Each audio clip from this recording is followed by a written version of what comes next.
Il y a quelques jours, je suis passé voir mon pote Art of Tones à Lorca dans son studio à Perpignan. Art of Tones, c'est une figure emblématique de la musique électronique. Il s'est fait connaître sous l'alias Lorca il y a 20 ans en sortant un projet sur le label FCOM, donc le label de Laurent Garnier et d'Éric Morand, pareil, un label culte français. Et donc voilà, il va nous parler un petit peu de son studio et de sa manière de faire de la musique. Hello gars. Bon, on est dans le studio d'Art of Tones. Ouais. On voit qu'il y a un matelas ici.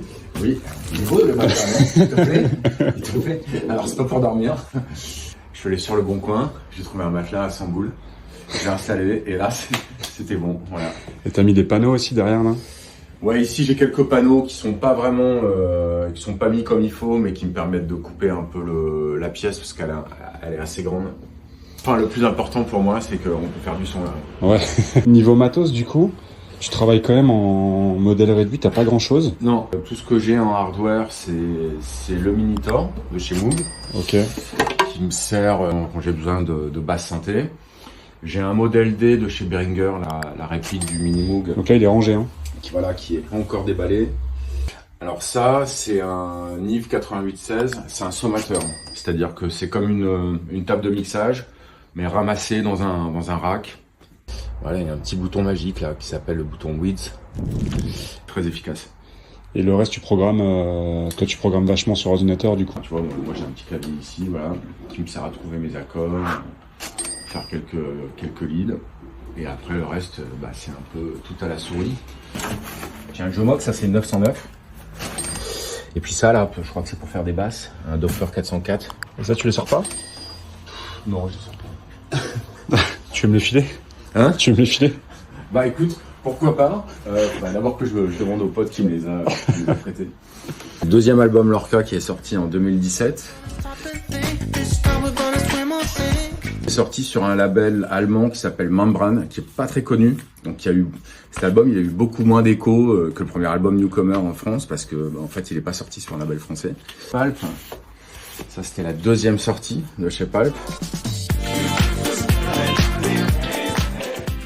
C'est le label que j'ai monté il y a 3 ans maintenant. J'ai fait 2 sorties, je devais en faire une derrière. Et pourquoi tu l'appelais Pulp le label? À l'approche de la cinquantaine, je me disais que on allait tous se faire palper les couilles ou la prostate.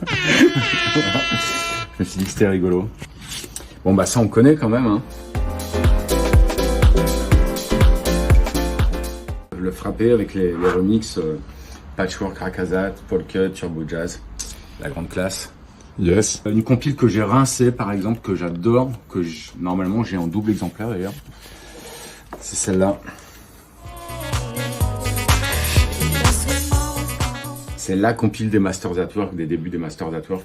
Je continue d'en acheter, mais c'est plutôt de la soul, du jazz, de la funk. En fait, des trucs que je vais pas jouer, mais que je vais écouter chez moi. Voilà.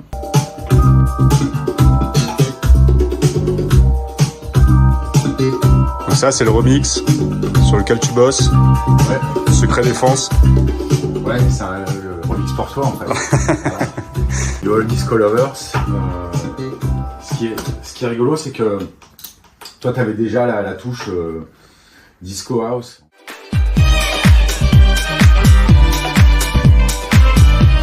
Et ça, du coup, ça m'a un peu bloqué dans un coin sur comment je devais approcher le remix, parce que je me suis dit que du coup je pouvais pas approcher le remix sous l'angle house. Et du coup je me suis dit que j'allais faire l'inverse, c'est-à-dire tout reprogrammer, tout refaire complètement la boucle comme si c'était vraiment, enfin tout rejouer quoi.